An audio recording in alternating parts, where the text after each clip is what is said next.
माता दी। आप सभी कैसे हैं? माता रानी करे आप सभी का जीवन बहुत ही सुखमय और आनंद से व्यतीत हो रहा हो। आप सभी का ज्योतिष ज्योति गुरु आपके अपने चैनल में स्वागत है। और जो भी पहली बार चैनल पर आए हैं उन सभी से निवेदन है कि चैनल को सब्सक्राइब करना बिल्कुल भी ना भूलें, ताकि चैनल पर डलने वाली सभी जानकारियों का आप सभी उपयोग ले पाएं और अपने जीवन को लाभान्वित कर पाएं। तो चलिए आज की वीडियो शुरू करते हैं। आज बात करेंगे हरतालिका तीज के विषय में। हरतालिका तीज पंचांग के अनुसार भाद्रपद मास कह लीजिए या भाद्रपद महीना कह लीजिए, बात एक ही है। भाद्रपद महीने की शुक्ल पक्ष की तृतीया तिथि को हरतालिका तीज मनाई जाती है। इस दिन भगवान शंकर और माता पार्वती की बालू की मूर्ति बनाकर, बालू मिट्टी जो कि फिसलती है, इस तरीके की मिट्टी होती है, उसकी मूर्ति बनाकर उनका पूजन किया जाता है। सुंदर वस्त्रों को पहनाया जाता है उन्हें। कदली मतलब केले के स्तंभों से ग्रह को सजाकर विभिन्न प्रकार के मंगल गीतों से उनकी पूजा पाठ और रात्रि जागरण किया जाता है। इस व्रत को करने वाली सभी स्त्रियां पार्वती माता के समान सुखपूर्वक पति के साथ अपने जीवन को भोग कर शिवलोक को जाती हैं। तो इसलिए इस व्रत का विशेष महत्व माना गया है। हिंदू धर्म में यह पर्व जो है, विवाहित महिलाएं अपनी पति की लंबी उम्र और कुंवारी कन्याएं भी इस व्रत को मनचाहा वर प्राप्त करने के लिए रखती हैं। इस दिन सभी व्रती महिलाएं निर्जला रहकर, निराहार रहकर व्रत रखकर माता पार्वती और भगवान शिव की पूजा करती हैं, व्रत रखती हैं। और कहा जाता है कि माता पार्वती जी ने भी खुद भगवान शिव की इस महीने में वर के रूप में प्राप्त करने के लिए हरतालिका तीज का ही व्रत किया था। तो इस व्रत का महत्व और भी अधिक बढ़ जाता है। तो सभी सुहागन महिलाएं तो इस व्रत को रखती ही हैं, साथ ही साथ कुंवारी व कन्याएं जिनका विवाह नहीं हुआ है वे भी सुयोग्य वर प्राप्त करने के लिए इस व्रत को रखती हैं और उन्हें सुयोग्य वर की प्राप्ति होती भी है। तो चलिए अब जान लेते हैं हरतालिका तीज इस साल 2022 में कब पड़ रही है। तो इस साल 2022 में हरतालिका तीज का व्रत 30 अगस्त मंगलवार को रखा जाएगा। वैसे तो तृतीया तिथि 29 तारीख को ही शुरू हो जाएगी। 29 तारीख को सायंकाल शाम के समय 3:30 बजे, वैसे तो 3:20 पर शुरू होगी लेकिन 3:30 बजे ही आप मानिए, और यह 30 तारीख को सायंकाल 30:33 पर समाप्त हो जाएगी। तो इस तरीके से पूजा का जो मुहूर्त होगा वो हरतालिका तीज का 6:09 से 8:37 पर होगा, जो कि सुबह के समय होगा 30 अगस्त को। और प्रदोष काल जो पूजा का मुहूर्त है, समय है, वो होगा शाम को 6:33 से रात्रि 8:51 पर। और आप व्रत का पारण 31 अगस्त को दिन बुधवार को कर सकते हैं। उसी दिन व्रत का पारण किया जाएगा, बुधवार के दिन।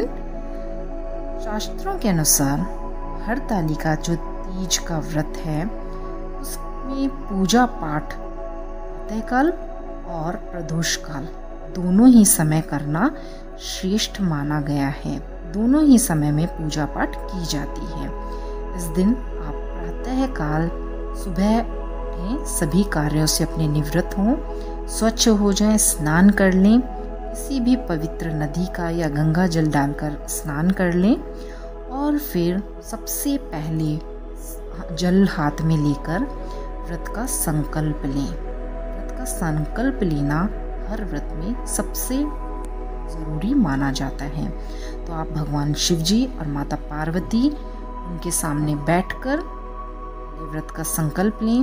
भगवान गणेश की रेत से, काली मिट्टी से प्रतिमा बना लें। माता पार्वती और शिव जी की भी बना लें। उसके बाद उन्हें एक चौकी पर स्थापित कर लें और फिर उनका श्रृंगार करें। अगर आपके पास पहले से ही शिव जी, पार्वती मैया इनकी कोई चित्र है, फोटो है, तो उसे भी आप पूजा पाठ के लिए प्रयोग में ले सकते हैं। और नहीं है तो आप मिट्टी के बना लें। और अगर मिट्टी के नहीं बना पा रहे हैं, फोटो है, तो कम से कम गणेश जी तो प्रतिमा स्वरूप एक गणेश जी मिट्टी के अवश्य ही बनाएं। इसके बाद में समस्त देवी देवताओं का पूजन करें। इन तीनों का पूजन, श्रृंगार सब कुछ करने के बाद विधिवत पूजन करें। और पूजा पाठ में सुहाग का सामान रखना बिल्कुल भी ना भूलें। और सुहाग के सामान में माता पार्वती को लाल सिंदूर, चुनरी, चूड़ियाँ, जो भी सामान है, बिंदी, ये इस तरीके की चीज़ें आप सुहाग की सामग्रियाँ माता पार्वती को अर्पित करें। और फिर किसी भी तरीके की जो भी मिठाई आप लाए हैं या घर में बनाई हैं, उस मीठे का भोग लगाएं। अंत में व्रत की कथा पढ़ें, आरती करें और फिर अगले दिन व्रत का पारण करें। और जो भी दान दक्षिणा देनी है या अपनी सास को देनी है या किसी पंडिताइन को देनी है, तो उनके पैर छूकर और व्रत का पूर्ण रूप से पारण करके उनका समापन करें। हरितालिका जो तीज होती है, यह बहुत ही महत्वपूर्ण होती है। इसमें हरी चूड़ियाँ भी पहनी जाती हैं और सूर्योदय से पहले ही, अगर कई लोग ऐसे होते हैं जो कि सरगी भी लेते हैं, जैसे करवा चौथ में लेते हैं, उसी तरीके से सरगी भी लेते हैं। तो सरगी जो होती है वो सुबह 3 से 5 बजे से पहले, 3 से 5 के बीच में ले लेनी चाहिए। सूर्योदय से पहले पहले कर लेनी चाहिए।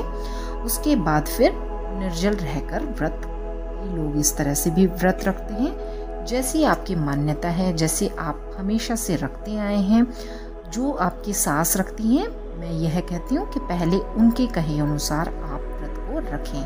क्योंकि देखिए, रीत हर किसी की अलग होती है, हर किसी का समझाने का तरीका अलग होता है, हर घर के नियम दूसरे घर के बदल जाते हैं। तो आपके घर के, आपकी सास के जो पीढ़ियों से जो नियम चले आ रहे हैं, उनके अनुसार ही व्रत रखना चाहिए। उसी हिसाब से व्रत की सारी तैयारियां करना श्रेष्ठ माना जाता है। और इस तरीके से अगर व्रत रखते हैं तो उसका फल भी कई गुना अधिक मिलता है। और फिर ये जो भी आप पूजा पाठ वगैरह करें, फिर वो सारा जो भी आप सामान है, जिस चुन्नी साड़ी आपने चढ़ाई है माँ पार्वती को, वो फिर आप पैर छू के अपनी सास को दे दें। और अगर सास ना है तो माता पार्वती का आशीर्वाद स्वरूप समझकर खुद भी उसको फिर बाद में पहन सकते हैं। प्रसाद ग्रहण करें, खुद अपने परिवार के सदस्यों को भी दें। इस तरीके से व्रत करने के बाद और पूरा प्रसाद वगैरह आपस में वितरित करें। परिवार के अपने घर के बच्चों को, अपने पति को, उनको भी खिलाएं। तो इस प्रकार से यह व्रत संपूर्ण माना जाता है। और व्रत में सबसे बड़ी बात होती है इस व्रत में कि निर्जला व्रत रखा जाता है। पानी का विशेष महत्व है कि पानी इसमें, जैसे निर्जल आप करवा चौथ रखते हैं, उसी तरीके से रखा जाता है एक तरीके से तो। लेकिन अगर महिलाएं इस व्रत को निर्जल रख नहीं पाती हैं, तो वे क्या करें कि प्रातः काल जल्दी उठ जाएं और जल के साथ इस व्रत को शुरू करने का संकल्प लेकर भी व्रत को शुरू कर सकती हैं। मतलब जैसे आप पहले से जल से नहीं करते थे और अब आपका शरीर साथ नहीं दे पा रहा है, तो आप क्या करें कि जिस समय संकल्प ले रहे हैं, उसी समय भगवान से क्षमा प्रार्थना मांग लें और भगवान से कह दें कि इस बार से मैं ये जल से रख रही हूँ व्रत, जल पी लूँगी। तो आप फिर दिन में 2 बार पीने का या 1 बार पीने का, इस तरीके से कर लें। और फिर सूर्योदय के बाद फिर ना पिए, फिर जब आप व्रत खोलेंगे उसके बाद ही आप पिए। तो इस तरीके से भी आप व्रत को रख सकते हैं। वहीं जो महिलाएं 24 घंटे निर्जल व्रत का संकल्प लेती हैं, उन्हें तो फिर वो पूजा पाठ करती हैं और पारण करने के बाद जल पीकर फिर उन्हें व्रत खोलना चाहिए। जैसी भी उनके घर में मान्यताएं हैं, जैसे भी व्रत रख रहे हैं, और अगर नहीं रख पाती हैं तो अगर उनकी सास जिंदा हैं तो उनसे भी वो परमिशन ले सकती हैं। यह कहा गया है कि जब कोई बहू घर में आती है तो वह नए घर से आती है, तो अगर सास जो उसको बोलती है कि आप इस तरीके से व्रत रखो या अब आप इस प्रथा को इस तरीके से कर लो, तो फिर वो उस तरीके से कर सकती है। मतलब सास कह दे कि आप पानी पी सकते हो तो फिर वो पानी पी सकते हैं। तो इस तरीके से भी आप कर सकते हैं। वैसे सबकी श्रद्धा, सबके भाव, सबके नियम अलग अलग होते हैं, तो आप उसी हिसाब से रखें जिस तरीके से आपके घर में आपके बड़े बुजुर्ग रखते हैं। तो इस तरीके से आप अपनी तीज को मनाएं, बहुत ही सुख शांति खुशी के साथ इस त्योहार को मनाएं। और सभी सुहागन महिलाओं को बहुत बहुत हरतालिका तीज की बधाइयाँ मेरी ओर से, और सभी पर माता रानी अपना आशीर्वाद बनाएं, मुझ पर भी बनाएं, सभी पर बनाएं। तो चलिए, जय माँ पार्वती, हर हर महादेव, जय माता दी, सभी के जयकारे लगाते हुए इस वीडियो को यहीं विराम देते हैं और मिलते हैं नई वीडियो के साथ। तब तक के लिए आप सभी का बहुत बहुत धन्यवाद और नमस्कार।